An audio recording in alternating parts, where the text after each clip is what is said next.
My today's guest of honor is someone who wraps herself in strength, who carries herself with confidence, and who strengthens her arms for the task at hand.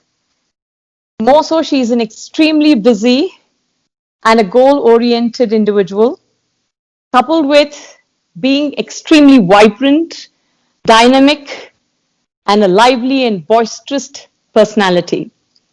Well, she's a notable and one and only Madam SANGEETA GANESH, Chief Operating Officer, GESTALT Technologies Pvt. Limited. Madam, thank you so much for joining in. It is your very first time that you have been featured on Dr. D's Econet. How do you feel, ma'am? Thank you, Dr. Divya. It's really an honor to be part of your show, and I feel very, very privileged that you invited me for this conversation, and I'll definitely share whatever little knowledge I have. Absolutely. In fact, my audiences are intrigued to listen to what all you have to say, because this is one such platform that renders that opportunity to so many experts and speakers who come forth and talk about their knowledge and propagate what they know, because this is the base for knowledge, and knowledge is boundless. Madam, before going into the main session, the Q&A session, there's one thing that I would like to ask you. From the brief that you had sent me, you had stepped into the IT industry, sometime back, way back in '96, just pretty long. And you have had a very long stint, as far as your career goes. And then in 2015, you suddenly switched over to your entrepreneurial jaunt or journey with your husband, Mr. Ganesh. Was this a conscious decision of yours?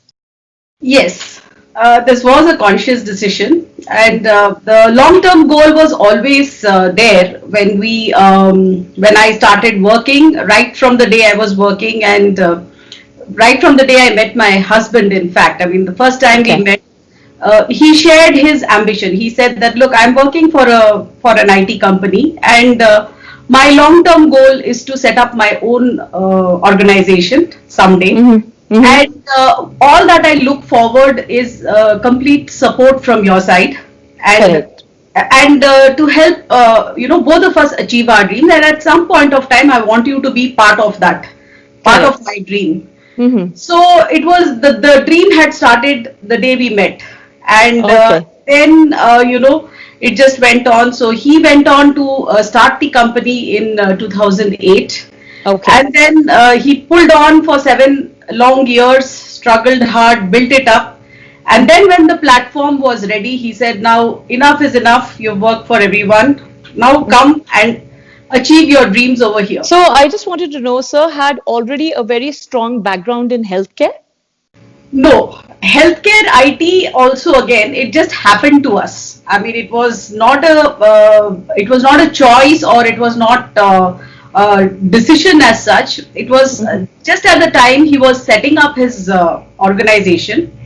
Well, he had a lot of experience in enterprise resource planning, handling the turnkey projects for GE and for places like Hindalco. So he had that experience, the manufacturing experience behind him. And when this particular hospital, that is Vaidehi Institute of Medical Sciences, they were our first client, and they still are our client. The Vaidehi Institute of Medical Sciences were looking for a hospital management system, which of course, again, it is an ERP, an enterprise resource planning solution for their hospital.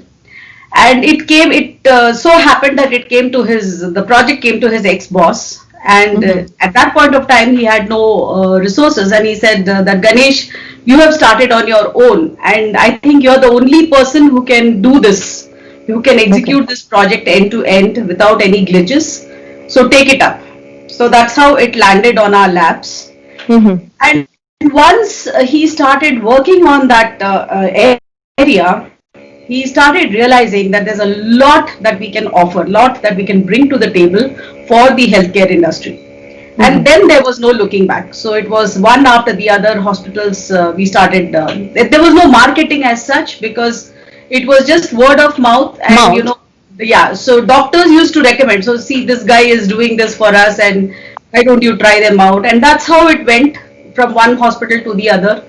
And today we have about 40 to 50 hospitals, big, large, medium, small, all sizes, across Karnataka, and then in West Bengal, Bihar, and in Kenya, in Africa, and Egypt. So that's how our presence slowly started spreading. Wow. So essentially, to put it in a nutshell, destiny had it all and it was supposed to happen. So this was inevitable and it took place. Yes. All right. How did you chance upon the very idea of making health information systems your niche in the realm of information technology, IT? Well, like I said a little while ago, healthcare IT just happened to us.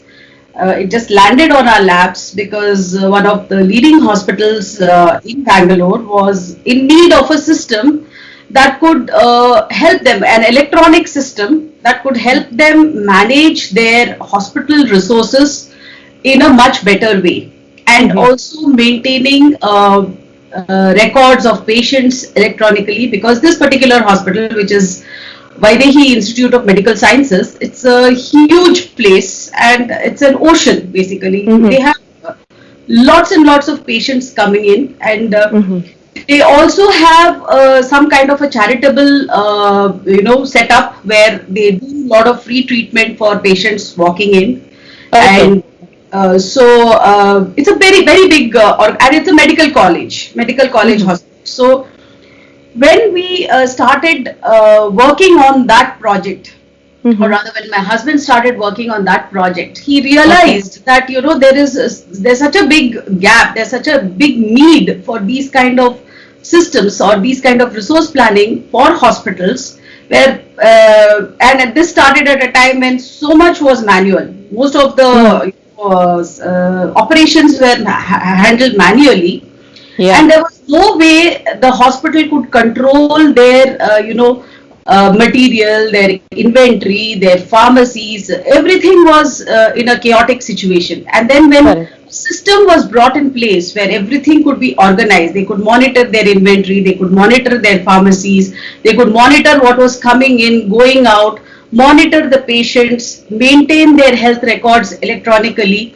That's when we realized that it's a huge service that we can take to the table, and we can bring it to the healthcare industry, and serve the healthcare industry to serve the patients better. So we started off in that intention, and then, like I said, there has been no looking back in the last 13 years, and we have grown from one hospital to the other. And in these 13 years, like I said, there has been absolutely, we don't have a marketing team, and we are just a set of 20 individuals who are all contributing, working passionately, and our company is just 20 people strong today. But yet we are managing about 50 different hospitals across the world, I mean different locations, and that's what has made the difference. Probably the way we have looked at the needs of the hospitals, and it's more, we started it as a service, and then it became a business, and it became our bread and butter. Yeah, and rightly said. We all know that technology advancement has brought about a revolution in every sector, and health information systems is one of the concepts that arises from it. From the time you found out that this concept was really lucrative and it would be helpful to a lot of hospitals across, from that time to this particular time, this current era, what has been the growth like? The growth has been tremendous, what we have experienced, and the way we have looked at the product, and the way we have developed our products for the different hospitals, customizing it to their processes, and also bringing in some best practices into the hospital because of the system. So that way, what we have done is we have given all the hospitals, all our clients, we have given them very cost-effective solutions not charging them exorbitantly for a service, and being very flexible with our clients. Okay, so whatever changes they want, okay, we don't charge for every line of code that we have to change. Okay, we Okay. say, oh, this can be done, this can be done. This is a major change, so you'll just have to pay for the effort. So that's the way we have, developed our rapport with the clients. And Right. what made us different, or what has been our USP, is that the day we sign a contract with a hospital, that hospital becomes ours. So we Correct. take that complete ownership with the users, with the doctors, and they know that, okay, we've given it to a reliable group and they'll carry it forward. And that's Correct. how the rapport is built. We build a rapport, we build the system around their needs, and that's what has made us stay. So we've never Yeah. really looked at money in terms of, yeah, so you may just think that, this is such a small organization. We are a small organization in the market, but the kind of recognition that we have got and the credibility that we have earned in these last 13 years has been our, strong point or stronghold. And that's why we are sticking around in the industry with our head held high. Yeah. And we have a lot of hospitals. Like I said, everything is word of mouth. One hospital recommends us, the other Yeah. one comes through. Like that, we've just been recommended by our clients. So our clients do our marketing, and we Oh. are at peace. Yeah, of course, there exists a complementary, relationship. Definitely. That's what makes it work. So, okay, ma'am, the other thing is, what was the need for health information systems in generic terms, and what specific challenges kind of or impediments you experienced to modify or change this to COVID requirements or the current pandemic crisis? So, like I said, most hospitals in India, especially the large ones, okay, they needed a system whereby they could bring in a lot of controls in the hospital processes, okay, and that was the need. And where, like I said, what was coming into the hospital, what was going out from the hospital, the way the patients were registered, the recording of maintaining their records, everything needed to be done in a more organized way. And that is Yeah. how a health information system or a hospital information system helps the hospital. So the IT takes care of all the manual work that people were normally doing, writing records and stuff like that. Everything was maintained electronically. So even now, some of the doctors prefer writing a prescription. But what our system gives them the flexibility is, okay, you write the prescription, no issues. We will have the admin staff scan the prescription or scan the report and upload it with the patient record. So everything Yeah. is maintained electronically. So it's So it's something in the lines of e-prescribing. yes, absolutely. So doctors, especially the older generation doctors, they do not like a laptop. They do not like to, enter key in things into a system. So their preference is always writing the history of the patient and writing their prescriptions or tests or everything. Okay, fine, we give them the flexibility, and then immediately, like for instance in Malia Hospital or any of our clients, what they do is they bring that record, that file, everything is scanned and uploaded and attached to that patient record. So everything is maintained electronically. Oh, And as wonderful. so that Wonderful. was the need of the hour at that point of time. And then with COVID coming in, many of the clients we are serving, client hospitals, what they became government COVID centers. So what happened was, the way the patients were getting registered, because they were getting recommended by the government organizations like BBMP or anybody, they were being sent with a letter from BBMP that this patient is COVID positive and has to be registered. So that patient could not be registered as a normal patient like you and me. If we go with an ailment, we are Yeah. registered in the hospital. So that patient's records had to be maintained separately. The Separately, yeah. treatment, yeah, and even the billing for that matter, because there were many patients below the poverty line who were being sponsored by the government. So BBMP would send them with a letter, and these patients were not to be billed. So how do we bring the billing? But yet the hospital would bill the government at the end of the stay. So these were the kind of dynamic changes that had to be made to the systems which are already running, and we had to rise up to that occasion. So we may not be the COVID warriors on the forefront, but yes, in the background we were the COVID warriors, helping the system achieve the required result, and helping the hospitals to keep a record in a different way. It was a completely customized solution. Would you splatter light as far as the protection of health information is concerned? How protected is that information which is recorded? So how protected or how confidential it is?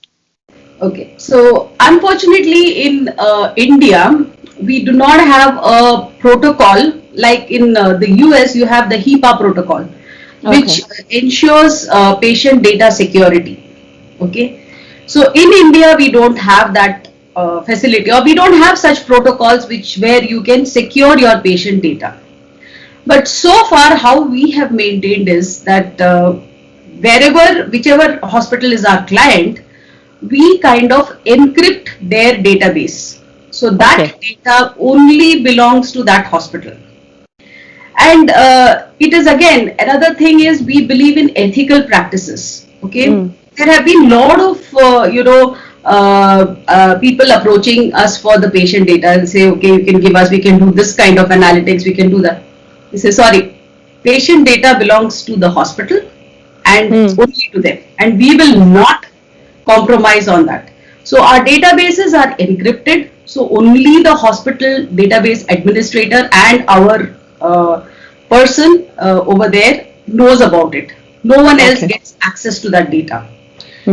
And that is one way we have maintained the security. So now with cloud coming, so all these years we have been on a more closed architecture. We have used technologically, we have used only the client server architecture. So all the data stays on premise in the hospitals. But now with all the cloud movement happening and everything is available on cloud, we still go and recommend our customers or our clients to hire a private cloud or take up a private cloud space where we go and encrypt the database so nobody has access to it. So we say that is the only way we can maintain the security and the privacy of the patient information.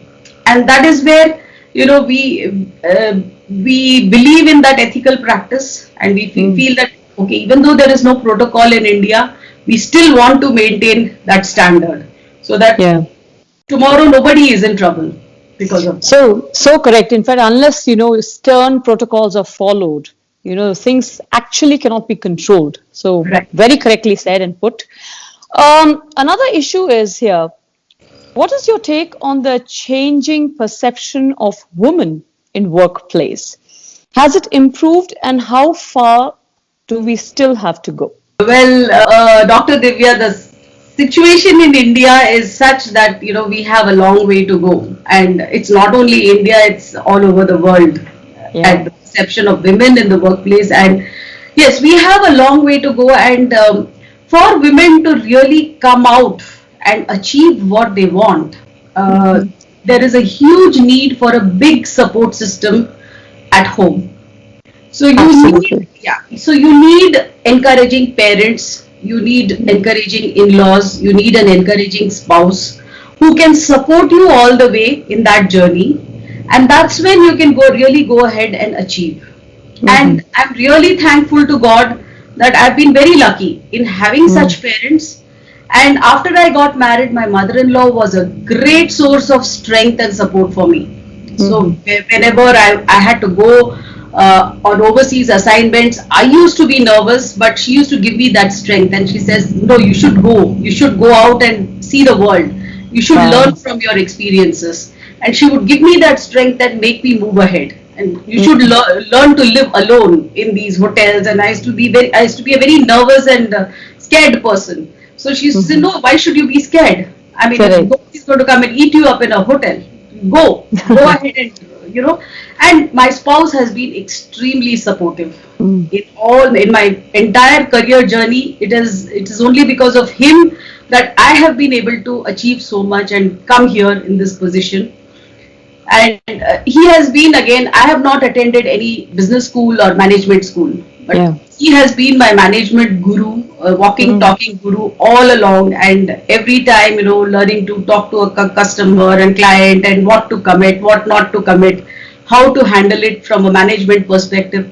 All of that, the lessons have been given by Ganesh to me. So that's why I'm here today with you. Very, very, very nice to hear that. And I'm sure that all my audiences who are female audiences, they would really get inspired by seeing this conversation that we are having at this point in time, because I'm sure there are so many other souls out there who would want to come, to the forefront and achieve their so-called dreams, possibly that they have had for so many years, down the line. And they have not got the opportunity or that relevant platform to show that or to showcase that. So we just pray and hope that many females and many women, they empower themselves, and the spouse, the families are supportive enough in what all they want to achieve and in their future endeavors and pursuits as well. Yeah, and I would like to add here as my personal advice to all women who want to make, and I have always advised the children in our family also, the girl child in the family. Yeah. I've always told them that come what may, never stop dreaming. Okay, Yeah. because you have to dream, and you have to believe in your dreams. Yeah. And secondly, you have to make yourself financially independent. So Absolutely. make that a condition in your life, that I Yeah. have to be independent financially, and I have to dream, and I will believe in my dream, and then everything, the universe conspires to give it to you. But And the problem many a times in what happens in this generation is that, they do come forth many a times, but there is another parallel power that kind of withdraws them back, which kind of demotivates them. So it's this kind of a mind game, or I don't know what, it's kind of oscillates. I want to do this. It's all right if I don't do it. That's what is a absolutely, game that keeps playing. So, absolutely. so I think they must be stronger enough, and they must be focused and concentrate towards what their dreams alone. And come what may, they should put in that kind of hard work in order to be Yes, able to achieve it. absolutely, Yeah, absolutely. right. Madam, has the pandemic, so-called COVID, which exists at this point in time, limited opportunities outside Bangalore for you? How do you cater to outstation clients in this kind of a challenging environment?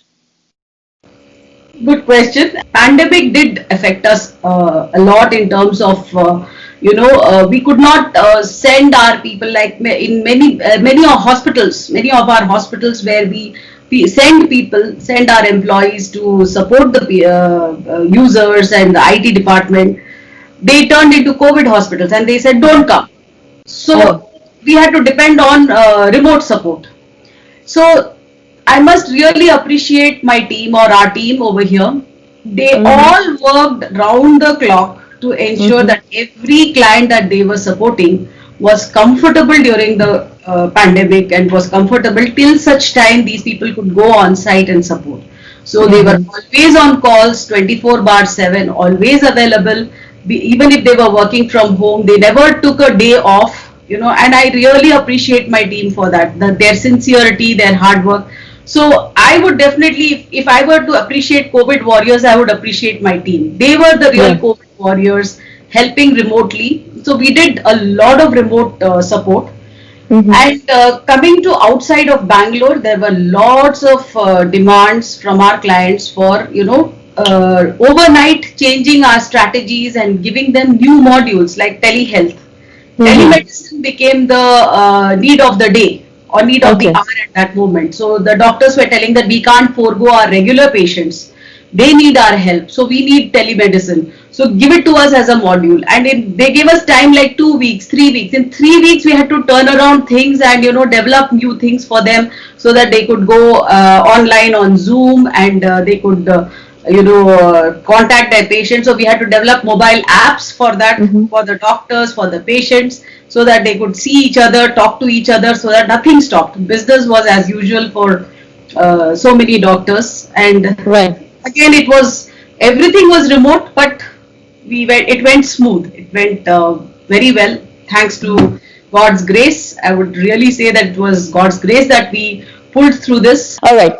What are the future prospects of your company that you perceive or see now that the pandemic is kind of on its way out? That's what we are hoping for. Yeah, and even I hope that we get our vaccines soon and Yeah. things get better. Of course, the reducing number of cases is really encouraging. So, as far as the pandemic is concerned, like I said, it was just an additional stream in our regular stream of work. So, the regular stream of work, the regular patient handling, the regular hospital operations, nothing really stopped over the last 8-9 months. And of course, this pandemic gave us a chance for us to quickly re-strategize and understand the need of the hour, and Yeah. develop new modules and develop new controls into our system and develop a totally new product, which Yeah. we'll be launching very soon in February, is what we are targeting. So a new product was born out of all this. So thanks to COVID, of course, we should see the positive effects of COVID also. Absolutely. It taught us a great lesson, and on its way out, we know that, okay, the next time round, when there are customizations or when these kind of need of the hour rises, and we don't want another pandemic, but you never know what happens in Yeah. the world. It's a Yeah. changing world, changing situations. But if this kind of a situation arises, we are well prepared to handle this. And at the same time, it is business as usual with the regular hospitals. And a lot of hospitals who had approached us for a system before the lockdowns, they all came back to us and they said, okay, now we want, we have also realized that we need to change our processes. So will you be able to change and give it to us? So we said, yes, we can do it. So it will go on, and the show will go on. The show must go on, is what we believe in. Yeah. And we hope the world turns out to be a better place with people learning their lessons from the pandemic. Yeah, in fact, you are correct, madam, because when the pandemic started, the advent of the pandemic, we all felt what we are grappled with suddenly, because it was just put on us all of a sudden overnight, and we didn't know how to react and how to, possibly what kind of reaction to expect for. But now, having been immersed in the pandemic for quite a while, we all have now kind of realized that life needs to go on. We need to strengthen ourselves, and we need to surmount such kind of situations, because life is, after all, very whimsical. It is unpredictable. What is now is not going to be tomorrow. It's going to be totally different. And maybe there is absolutely no relation between the two. So we just hope and pray that things normalize and we hit the normal situation soon. And everybody is happy, and we see positivity with the beginning and opening of the next year. Thank you so much for joining in with me on Dr. D's EcoNet. Thank you. Thank you very much, Dr. Divya.